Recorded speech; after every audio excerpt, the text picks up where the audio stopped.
Well, Merry Christmas, everybody. Merry Crimbo. Merry Crimbo. No. Merry Christmas, everybody. Is that Martin or one of Santa's little helpers? If only it was Christmas. There was no mistaking. There's no mistaking. That's Brian on there. Gosh. Yeah, no, I know. Yeah, the sax.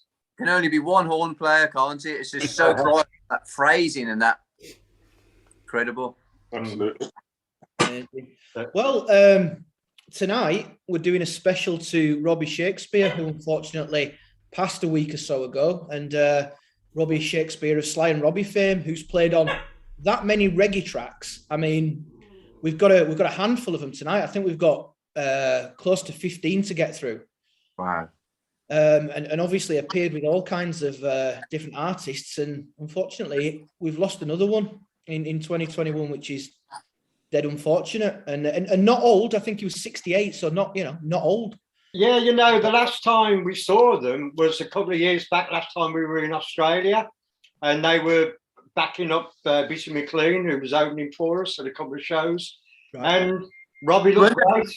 Weren't they at the Hammersmith on our last tour or something? We did the Hammersmith weren't they on the drums with at the Hammersmith? Weren't they there, Jimmy? I don't remember that. I remember that when we were in Oz, right? Bishop McLean was opening for us. You don't need biscuits as good as you used to, do you, there, Martin? Yeah. But one thing I noticed when we met him is Robbie looked great. He didn't look any different to how he's always looked. And Sly was the one that surprised me because he was using a frame to walk. And but Robbie looked 100%, and I'm surprised that. But of course, it was a complication, wasn't it, over an operation, a kidney operation? I think. Well, he had a kidney replacement, and he rejected it. His body rejected it. So yeah, he had liver problems as well, apparently as well. You can't account for that, can you? Not really. No, it was just bad luck, isn't it? But yeah, I thought he looked fabulous. He didn't look any different to how he's always looked. Every time we saw him, he looked the same, didn't he? He just never seemed to age. He was. He always looked good. Yeah. Quite a lively, energetic character as well, wasn't he? Compared with Sly. Sly was a bit more laid back, if you know what I mean. Whereas always full of beans. Yeah, exactly that. Yeah. And sorry to interrupt, Gilly. I hope you've got pants on, because if you open your legs anymore, we're going to see you meeting two veg. Don't get too excited, Martin. Calm yourself down, son. Just put me right off me dinner. Yeah. Yeah, Martin, I got my pants on. Oh, right. So look at disappointment on Martin then. Oh yeah. Right, we'll sign back in after this is finished. Not on my account, you won't. Get locked up. Happy birthday, by the way, Paul. Oh, thank you, guys. Cheers. Yeah. Thank you. Happy birthday. Well, we're His close birthday to Robbie. today. We're close to you too. Happy birthday, mate. Yeah. How old are you now, I Paul? was going to ask that. Oh, well, 12. I'll be this time next year. I'll be 40, so I'm pushing on now. Wow. Okay. Honestly. Yeah, I don't look it. You're a baby. No, you do look it. I was just surprised. Oh dear. It just shows you how long we've known you, doesn't it, son? It's a long time, isn't it? Well, do you know what? I was thinking then about one of my first gigs would have been your 21st when Sly and Robbie joined you in Birmingham for your party. Yeah. That was a wicked 20, night. Actually, 20 years ago, guys. That that was quite a night. That was. I remember that was the day after 9/11. That's right. It was the 13th, wasn't it? It was the day after, and that probably took a little bit of an edge off the. Well, they turned up, didn't they? I mean, credit to them. A lot of people either couldn't make it or wouldn't make it, but Sly and Robbie turned up, didn't they? You know, they made the pilgrimage. Mm-hmm. Credit to them. Well, listen, guys, lots and lots of music to get through tonight. And having seen the playlist, a lot of songs that I do know and some that I'm not familiar with, so I expect a lot of people will be in that boat. So I look forward to you guys talking them through with us. But the first one is one that everybody knows, so it's dead easy. Hot Stepper, Ina Kamosi. Let's do it, Matt. Hey, if you can.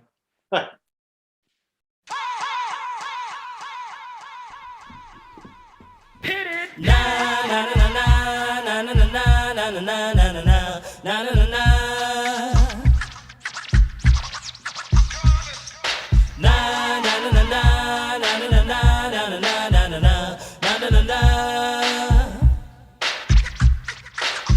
Here come the hot stepper. I'm the lyrical gangster. Big up the crew in the area. Still have it like that. No, we don't die. Yes, we multiply. Anyone press will hear the fat lady sing. Act like you know Rico. I know what Bo don't know. Touch them up and go. Oh, cha-cha-ching ching. Here come the hot stepper. I'm the lyrical gangster. Excuse me, Mr. Officer. Still have it like that.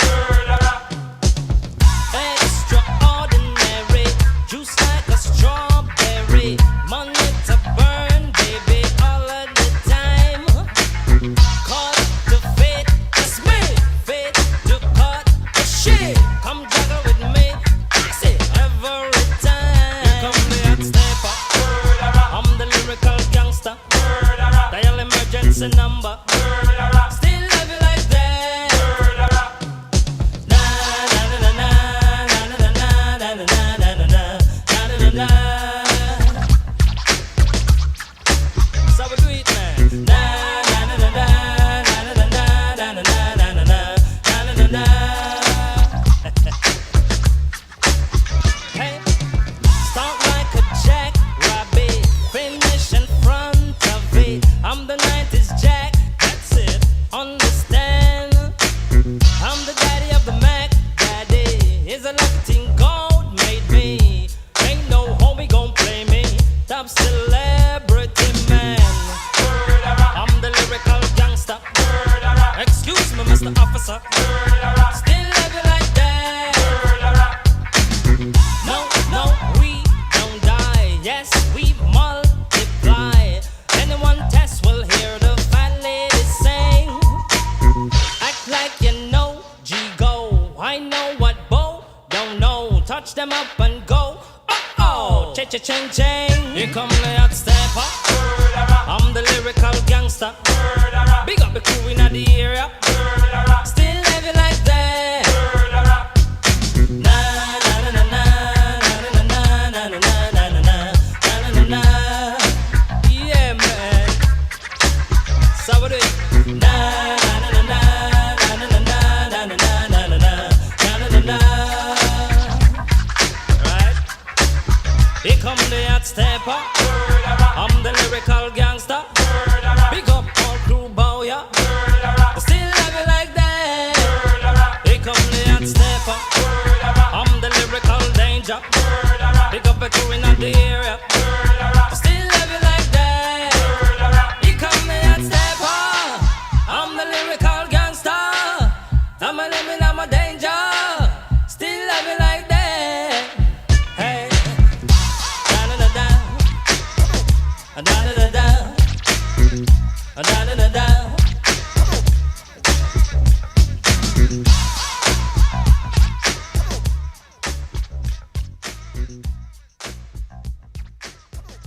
Strange one to start with. Well, a fiver tells me that's an Earl Faulkner song. Yeah. Well, Inika Kamosi, obviously, it was like off a wicked album. Brilliant It was kind of groundbreaking. Yeah. Brilliant track. But the reason I said it was a strange one to start with was that it's like mid-90s. And they were, you know, they were very instrumental from the 70s, you know. Yeah, really, yeah, they were. So, I mean, you know, but that's me. I'm fussy. I'd have done it chronologically, but I'm weird like that. That was the one where he nicked the line off Wilson Pickett. That na na na na na na na na na na. It was a big track, that one, and that must have been a global. That was brilliant. It was brilliant. It was used on an advert as well, wasn't it? Okay. Yeah, and also it's an example of how they weren't just traditional reggae. You know, that they transcended any genre of music and made it interesting. You know, they did more latterly. They did more latterly, didn't they? I mean, they started out obviously quite rootsy, all the Black Uru stuff, which we'll come on to. But I think in more recent years, they were like with Rolling Stones and all, Dylan and all kinds of people. Not recent years, in last 10 years, but sort of late 80s, 90s. They worked with many different artists outside of the reggae.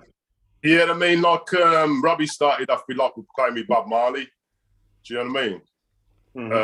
He was actually taught by Family Man, wasn't it? Yeah, by Family Man taught him because apparently there's a story that he made a guitar himself, Robbie, like a 6-string, and then he asked one of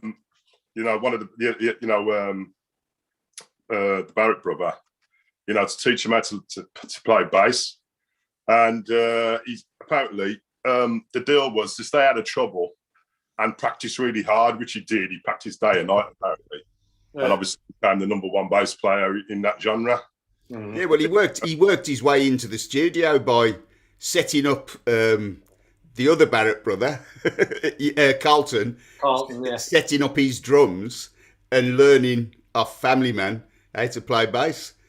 And when Family Man left to become the Wailers, when they stopped just recording with him and went on the road with them in the 70s, that was when he moved in and took over in the Hippie Boys, and then they later became, like the Upsetters house band, while the Barrett brothers were off on the road with the Wailers. He moved in, and that was his start on the scene, and then of course he met Sly. Yeah, I mean, they've been in basically every house band that there is, whether it's Bunny Lee's Aggravators, whether it's Channel 1, whether it's the Revolutionaries, I was going to say the Revolutionaries was their brand, wasn't it? Absolutely. They just played with everybody. If you're not from reggae circles, Robin, you'd I think be forgiven for not necessarily knowing who they are. I think a music fan would have heard the name, but might not be able to put to what it's absolutely guaranteed that you'll have, if you're a reggae fan, without knowing them, you'd know the artists that they work with, because they work with absolutely everybody. And you've got records in your reggae collection that are, that have Sly and Robbie playing on them, because they played with absolutely everybody. They played in every house band, every hip happening that was happening, from roots to rockers to dancehall. They were at the forefront of every move, of every change within the genre. They were the pioneers, of every change. So, of course, you've got their records in your collection without necessarily knowing that it's Sly and Robbie. They're incredible session musicians, really highly respected, like even in America. Like, I remember going to a shop called Manny's in New York, which is like a real highly respected shop that was like there for years. Dealt out gear to all the bands, and they were on the wall, like a picture of them on the wall. You know what I mean? It was like really highly regarded as top musicians. You know what I'm saying? So Absolutely. I think the influence they had on R&B is phenomenal, really, because when you look at all the stuff from Timberland, you know, just a few years back, that was heavily influenced by Sly and Robbie. You know, They got into a bit of clothing, did they, Jimmy? all them guys, yeah. What was that? Got into a bit of clothing, did they? Timberland Clothing. You know what I mean? Yeah, they started making boots. Yeah. They started making boots, yeah. Guys, Matt, are we going to be cutting the stream very, very shortly? Yeah. Yeah, so for those... Matt's not talking to us. He's No, it's not, is it? enjoying his red wine. So as usual, guys, you've heard me say it 85 times, but if you're watching this on the social media channels, go to your app store, download the UB40 app, and come and have a natter with us. That's how we do it. Dead easy, and it's free. So next song, Whole World is Africa. Is that one of yours, Jimmy? No, it's not. Another one of ours. Is that early day again? Oh, well, gets all his choices. Yeah, he's getting all the later ones again. Favoritism, that is. It's just mine are all bunched up for some reason. But yeah, I mean, all the Black Uhuru albums, basically, I learned every single one of the bass lines, and that's one of my favourite ones that I, learned and got into kind of inside of his head, and like the way he constructed bass lines and the way they're all over the fretboard. It's quite beautiful. Do you know what I mean? And so, yeah, I'm a massive fan. And yeah, this is one of my favorites. You always loved Robbie, didn't you? You always loved Robbie. That was the guy that you always talked about. Whenever you thought bass, it was Robbie. Yeah, absolutely. So, Ration, man. Wicked. Yeah. Let's do it then. Whole World is Africa, Black Uhuru.